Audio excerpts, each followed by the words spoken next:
ओम शांति। आज इस वीडियो में हम लोग डिटेल डिस्कस करेंगे फुट ड्रॉप यदि हो रहा है तो उसको कैसे एग्जामिन करें।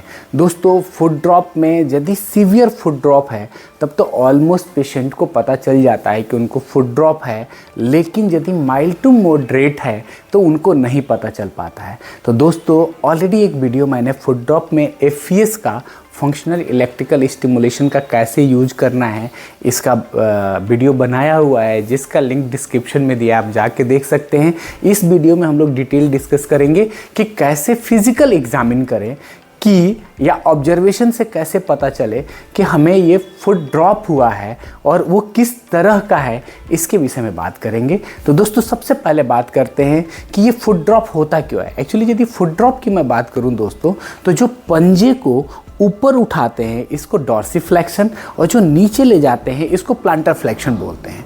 तो जो पंजे को ऊपर उठाने के लिए मसल जिम्मेदार है, ये हमारी टिबियालिस एंटीरियर मसल होती है। और इस मसल की सप्लाई, जैसे बोलते हैं ना, कोई भी मूवमेंट होता है तो कोई डोरी खींचती है, तो जो मसल्स हमारी है उसको हम टिबियालिस एंटीरियर बोलते हैं। और इस मसल्स की सप्लाई जो होती है, जो नर्व उसको एक्साइट करने के लिए जो सप्लाई देती है, वो हमारे कमर से जो साइटिक नर्व निकलती है वो आगे आके कॉमन पिरोनियल नर्व, यदि मैं बोलूँ तो पिरोनियल नर्व बोलते हैं, जो हमारे फिबुला का हेड जो देख रहे हैं घुटने के पास, जो लेटरली फिबुला के हेड के पीछे से पिरोनियल नर्व जाती है, इसको फिबुलर नर्व भी बोलते हैं। तो बेसिकली, लेकिन कॉमन नर्व यदि मैं बात करूं तो पिरोनियल नर्व बोलते हैं। पिरोनियल नर्व जब सप्लाई देती है तो ये मसल हमारा कॉन्ट्रैक्ट होता है और हमारा पंजा जो है ऊपर की तरफ आता है, जिसको हम डॉर्सिफ्लेक्शन बोलते हैं। दोस्तों, एनी हाउ कोई भी प्रॉब्लम हो, यदि इस साइटिक नर्व में भी प्रॉब्लम आती है, या कमर में L5 रेडिकुलोपैथी की प्रॉब्लम आती है, या फिर कूल्हे में कोई इंजरी होती है और साइटिक नर्व इन्वॉल्व हो जाती है तब, या कई बार नी डिसलोकेट हो जाता है, जैसे मैंने बताया कि हेड ऑफ फिबुला के पीछे से हमारी ये पिरोनियल नर्व जाती है, यदि वहाँ डिसलोकेशन हो जाता है या फिर वहाँ कोई कट हो जाता है, फ्रैक्चर हो जाता है, तो वो नर्व हमारी डैमेज हो जाती है, जिसकी वजह से पंजा ऊपर नहीं उठता है। तो दोस्तों, इसके अलावा और भी कई रीजन्स हैं। कुछ सेंट्रल नर्वस सिस्टम के भी रीज़न है जिसमें फुट ड्रॉप हो जाता है।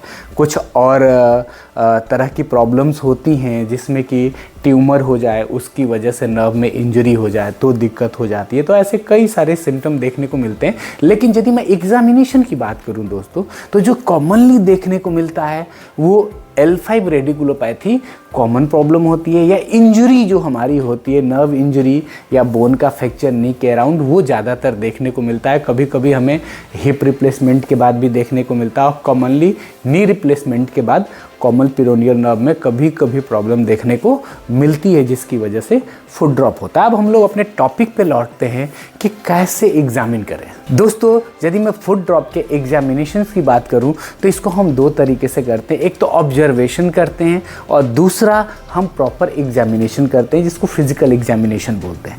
दोस्तों, ऑब्जर्वेशन में जब पेशेंट आता है तो ज़्यादातर पेशेंट में, फुट ड्रॉप के जो पेशेंट होते हैं उनमें हाई स्टेपिस गेट देखने को मिलता है। स्टेपिस गेट क्या है? एक्चुअली जब हम चलते हैं तो पंजा, चूँकि जैसे मैंने पहले बताया कि फुट ड्रॉप में पंजा ऊपर की तरफ नहीं आता है, नीचे की तरफ लटका रहता है, तो हाई स्टेपिस गेट में चूँकि एड़ी से पहले पंजा ज़मीन पे आ जाता है और वो आपस में ड्रैग ना करे, इसको अवॉइड करने के लिए पंजा तो ऊपर नहीं आता, बट हमारे नी और हिप का फ्लैक्शन बढ़ जाता है, यानी कि मुड़ता ज़्यादा है, हिप ज़्यादा मुड़ता है, नी ज़्यादा मुड़ता है, कि पंजा आराम से बिना ड्रैग किए जा पाए। एक और ऑब्जर्वेशन में हम लोग टेस्ट करते हैं, ड्रैग एंड स्लैप टेस्ट। इसमें क्या होता है कि यही सेम चीज़ जो हाई स्टेपिस गेट में है, कि जब पेशेंट चल रहा होता है तो पैर ऊपर की तरफ उठेगा और पंजा ड्रैग करते हुए सबसे पहले हमारा पंजा आता है, तब एड़ी आता है। तो इसको हम लोग ड्रैग एंड स्लैप टेस्ट बोलते हैं।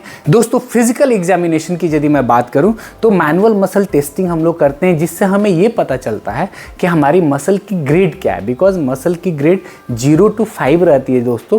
0 मतलब पूरा पैरालाइज है और 5 मतलब नॉर्मल है, जैसे हम और आप हैं। तो यदि किसी की ग्रेड 3, ग्रेड 4 है तो वो नॉर्मली उसमें ड्रैग देखने को नहीं मिलता है, मतलब वो पैर लटका नहीं रहता है। बट जब हम लोडिंग करते हैं तो दिक्कत आती है। तो इसके लिए हम सबसे सिंपल सा टेस्ट कर सकते हैं। पेशेंट से बोलते हैं कि आप जंप करिए, तो एक्चुअली 2-3 बार तो यदि बहुत मामूली सा ग्रेड 4 वगैरह में है तो पेशेंट को जंपिंग करने में दिक्कत होती है और उस साइड से वो जंप नहीं कर पाते हैं। तो पहला टेस्ट तो जंप टेस्ट हो गया। सेकेंड टेस्ट की यदि मैं बात करूँ दोस्तों, तो पेशेंट को बोलते हैं हील वॉक करने के लिए कि आप हील वॉक करें। तो जब पेशेंट हील वॉक करने की कोशिश करता है तो उसका पंजा नीचे की तरफ गिर जाता है, वो पंजा ऊपर की तरफ उठा नहीं पाता है, उससे पता चल जाता है। और उसके बाद की दोस्तों यदि मुझे देखनी होती है कि मसल में पावर कैसी है, तो पेशेंट को फिर हम आराम से या तो बैठा लेते हैं या फिर उनको सुपाइन पोजीशन में पीठ के बल लेटा लेते हैं जैसे आप देख रहे हैं, और फिर पंजे को हम लोग बोलते हैं कि मैक्सिमम रेजिस्टेंस के साथ ऊपर ले जाइए। यदि मैक्सिमम रेजिस्टेंस के साथ फुल मूवमेंट ऊपर के तरफ ले जा रहे हैं, दैट मीन्स कि ग्रेड 5 है। और कैसे मैक्सिमम रेजिस्टेंस हम काउंट करते हैं? दूसरे पैर से काउंट करते हैं कि दूसरे पैर में कितनी पावर है जनरली। दूसरी बात यदि मैं बोलूं दोस्तों कि इसमें जो ग्रेड 4 होता है उसमें ये होता है कि मॉडरेट रेजिस्टेंस के साथ, कि दूसरे पैर इतना पावर तो नहीं है, बट जब हम पंजे को ऊपर की तरफ उठा रहे हैं तो पंजा फुल मूवमेंट ले ले रहा है और मॉडरेट फोर्स वो रेजिस्टेंस बियर कर पा रहा है। यदि ग्रेड 3 की बात करूं दोस्तों, तो ग्रेड 3 में बिना रेजिस्टेंस के फुल मूवमेंट, यदि मैंने बोला पंजे को ऊपर उठाइए तो दोनों पंजे एक बराबर उठ रहे हैं, दैट मीन्स कि पावर तो नहीं ले रहा है लेकिन मूवमेंट बराबर आया, दैट मीन्स कि हमारा ग्रेड 3 है। ग्रेड 2 में दोस्तों पार्शियल मूवमेंट होता है, फुल मूवमेंट तक नहीं जाता। जैसे एक पैर पूरा ऊपर जा रहा है, ये थोड़ा जाएगा, तो इसको हम लोग ग्रेड 2 बोलेंगे। और ग्रेड 1 जो हमारा सबसे बेसिक फ्लिकर कॉन्ट्रैक्शन देखने को मिलता है, इसमें हमारे जो फिजियोज होते हैं दोस्तों, वो अपने हाथ को, जो टिबियालिस एंटीरियर का टेंडन देख रहे हैं आप, जो मीडियल मैलुलस के ऊपर एंटीरियो मीडियल होता है, वहाँ पे एक हाथ रखते हैं और एक हाथ अपना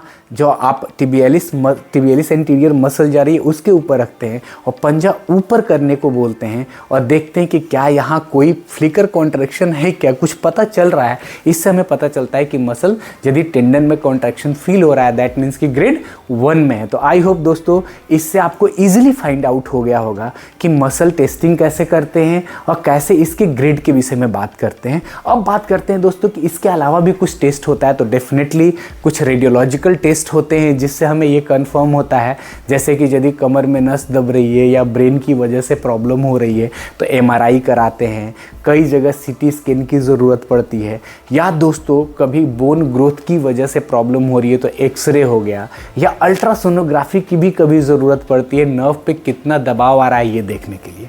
तो दोस्तों अलग अलग कॉज, अलग अलग सिम्टम के हिसाब से अलग अलग टेस्ट होते हैं। तो आई होप ये वीडियो आपको पसंद आएगा। Thank you for watching this video. Bye bye.